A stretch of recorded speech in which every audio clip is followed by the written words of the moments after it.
quando nós olhamos para essa tabela que está aí, você vai encontrar justamente toda a estrutura de primeiro e segundo reis. Observe bem que naquela primeira linha, linha azul clara, nós temos um tipo de relato que é um relato em estilo ele, tá? Um relato de terceiro, a gente chama assim, é como que uma narrativa de alguém falando de um terceiro. Quando nós avançamos, nós percebemos que o conteúdo dessa primeira parte é o conteúdo que trata dos últimos dias de Davi, a disputa pela sucessão do trono davídico.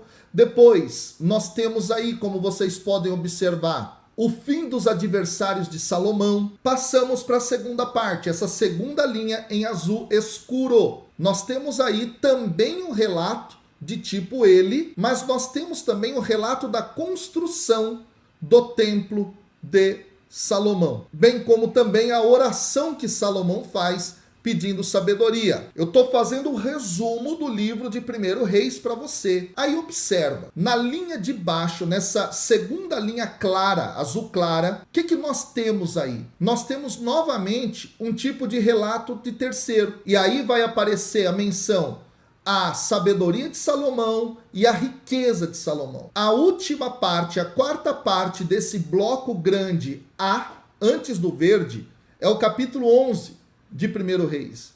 Aí nós temos um relato de terceiro também, e aí nós temos a idolatria de Salomão, a ira de Deus, os adversários de Salomão tomando força, e depois, para finalizar, como você pode observar aí, tá? Nós temos a morte de Salomão. Salomão morreu. Anote a data da morte de Salomão.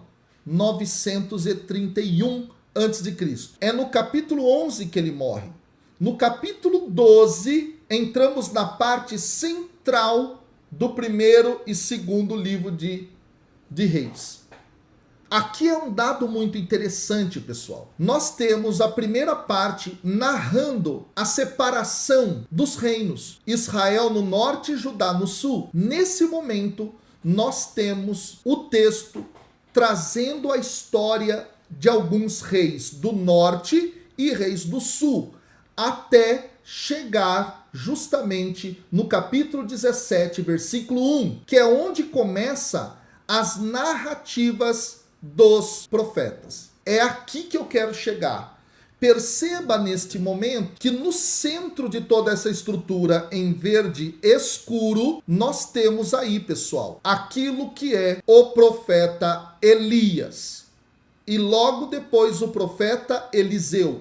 Do ponto de vista da estrutura da Sagrada Escritura, nos textos bíblicos, boa parte das vezes, aquilo que é mais importante não está no começo, não está no final, mas está no centro. O que está no centro de 1º e 2º Reis? Elias, Eliseu. O que está no centro? Relatos da vida desses dois profetas. É um sanduíche.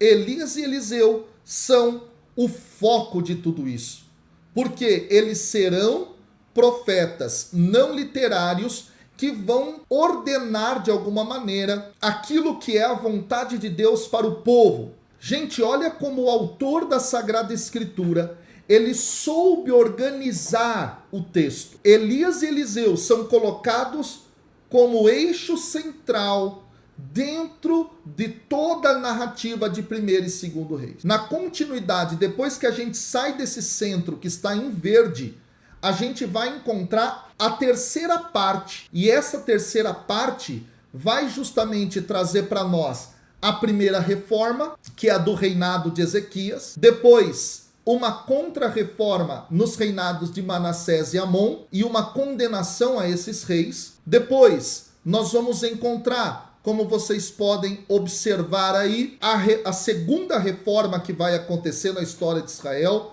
com o rei Josias. E por fim, essa contra-reforma que vai acontecer até o final de 2º Reis, com o exílio da Babilônia, a destruição de Jerusalém. Olha como o texto é bem amarrado. Toda essa estrutura é cheia de paralelismos. para enfatizar a figura dos profetas no centro. Se a gente quer entender de fato aquilo que é o ciclo de Elias, do ponto de vista da sua